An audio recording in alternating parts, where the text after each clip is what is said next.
All right, so using the blob brush in Illustrator, I've been able to ink this helicopter even faster than I was able to do it in Photoshop. And then if I need to modify things, I just use the same vector tools to modify. So I like using the small selection tool to see the anchor points. And then I like using the pencil tool set to be smooth to just clean up some lines, right? And I do not need to be very perfectionist about it. This is not the same as making a logo. This is going to be colored as well. But sometimes cleaning up these lines can really help. But you have to start on the path and end on the path to do it with the pencil tool.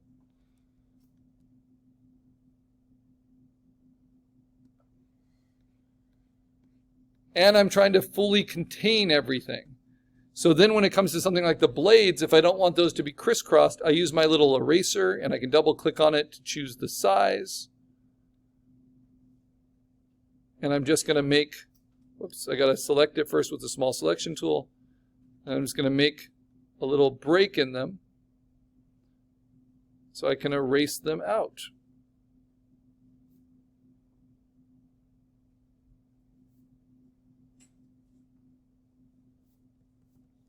Or once I've done that, I can just use the pencil tool and I can redraw the inside of these blades just as they transition.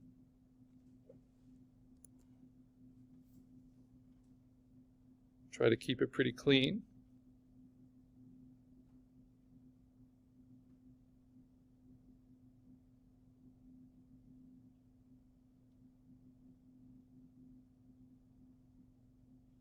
So we're still learning a lot about how to manipulate vectors.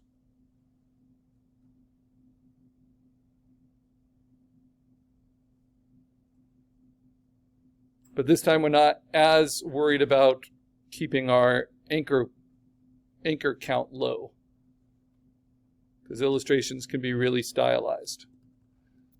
So all of that's fine. In fact, I might decide I want to open it up here as well. So I'll hold down Command to get to my small selection, cut an opening here with the eraser, and then use my pencil tool to smooth it out.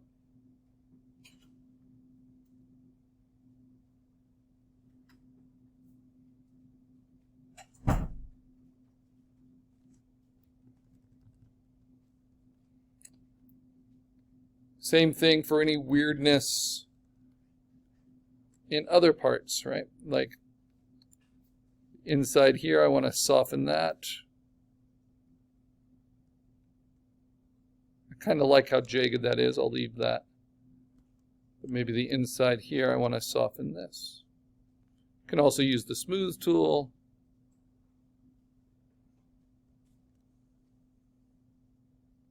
But this is line art. And you want the line art to read cleanly. So I'm going to go back to the blob brush. Same settings. But now I'm going to work on, here I'll do another little detail. The little jet here firing its guns.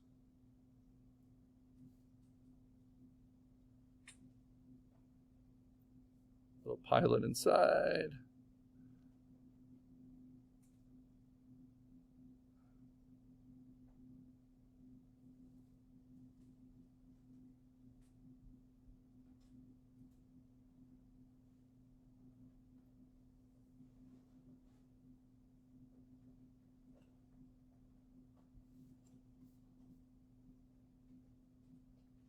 And then you're just trying to have a lot of line confidence as you work on it.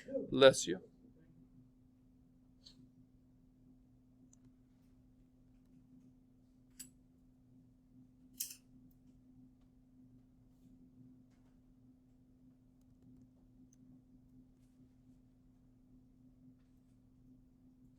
And then these will be the thinnest little marks I make.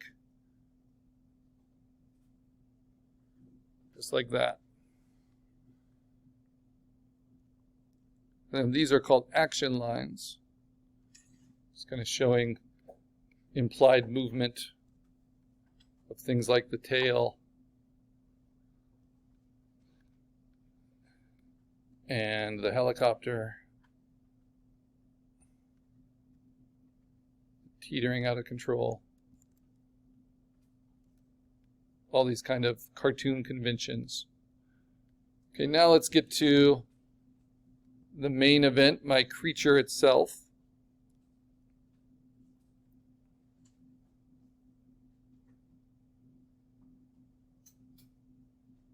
So if I click on the magnifying glass tool in Illustrator, you'll see that the hand tool is there. And I don't ever use the magnifying glass because I just use Command plus and Command minus. So I like to use the hand tool instead. What the hand tool allows you to do is to click and rotate your image. So I want the rotate hand tool, that's the bottom one here. Click and rotate your image, because when you're inking, it really matters the angle that you're at. So for instance, for this, it's really hard to ink at angles moving up with your hand. And so it's a lot more comfortable to kind of ink it at an arc, like so. So I'm going to use the rotate the hand tool, then I'm going to go to my blob brush, and then I'm going to try inking.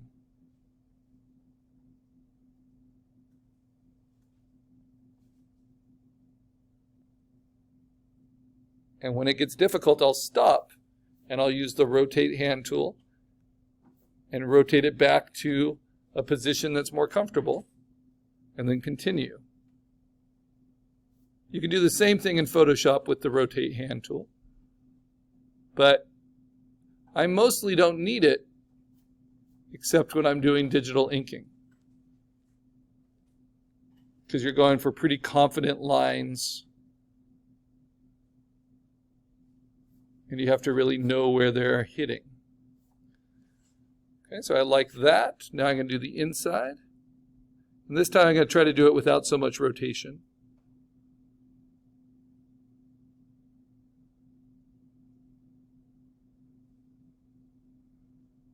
And then some of these accents. Remember, you can always do Command Z to undo.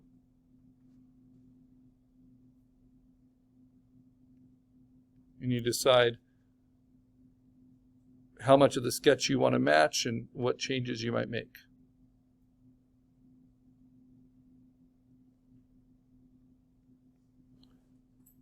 And then there's only a few things I know are going to be filled in black. But the eye is one of those things. So that's called full bleed. Full bleed is when you take an area and you fill it entirely with your line art. And you see that eye is a nice circle, but where I started and stopped it, I got that little edge. So I'm going to hold down Command to get to the small selection tool, and then I'm going to use the pencil tool to start on the path and end on the path to smooth that out, and then go back to the blob brush. Use the space bar to move around. I'm first going to do the inside of the mouth.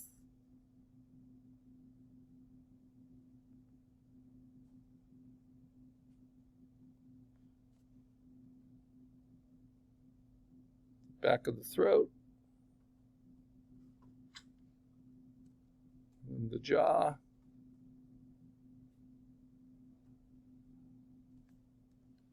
And you try to do everything as one arc as much as you're comfortable with, because it's hard to start and stop, and that's where the smooth really helps, where you get kind of hung up.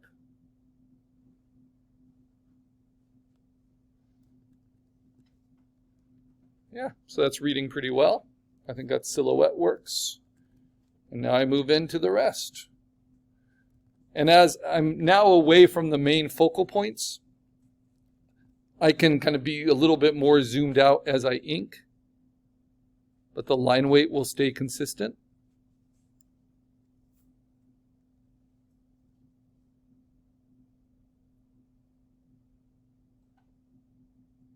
And the goal today is to get your black digital inking done.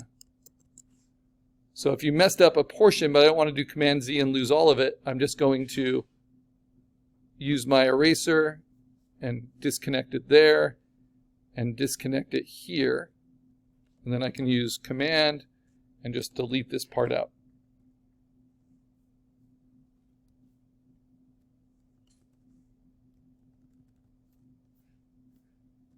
If I have little remnants there, then I can just use my eraser a little bit bigger. Double click to change the options, right? Now, all of this is set up in its own layer, right? So this is just black lines that you're making on your own, making your line art. So it's a good time to save it. And I'm going to save it with my name and the assignment description. And this will be my black line art vector. So Karl, assignment 5. Just like we did black shape logos or black shape vectors, this is black line art. And this is my Kermit.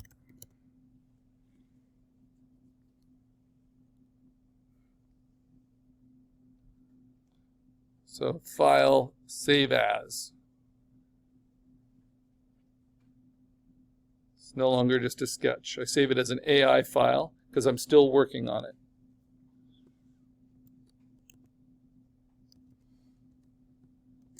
Black vector line art to the desktop as an AI. Okay.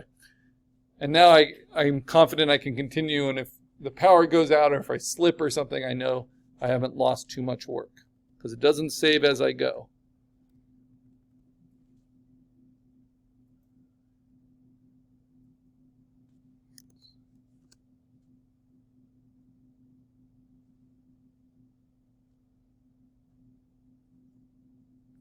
Okay, so piecing those, and then going into the little textural details. I get to control how smooth they are immediately because I'm doing it with the blob brush, not vectorizing it after the fact.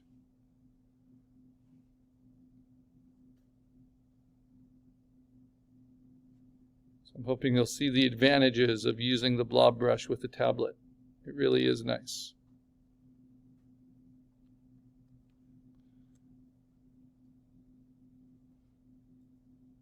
Just like we did with our composite creatures, silhouette of your monster spot illustrations really matter. So the shapes of the fingers and the hands, you know, that really matters to make this look like a big Muppet. The arms have to look kind of floppy.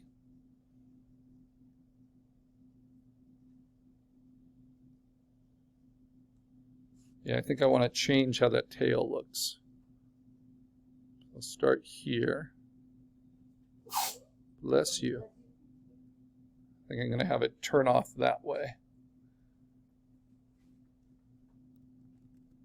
And then to do all these spikes, I might be able to do it without turning.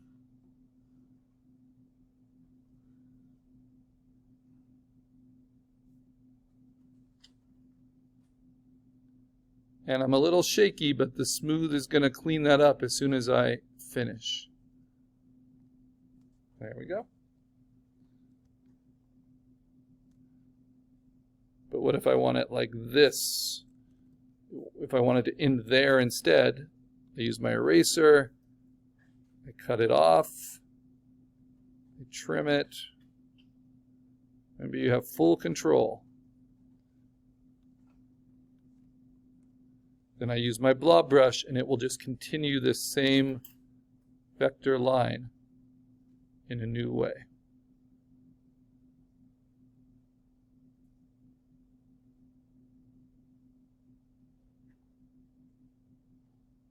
Yeah, I think that works. And then I can use the pencil tool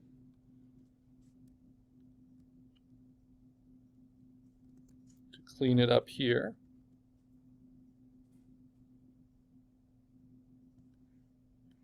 And here.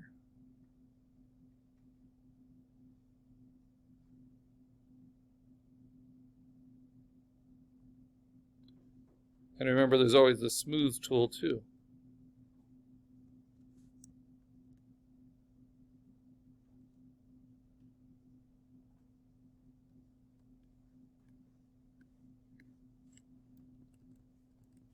But the blob brush is pretty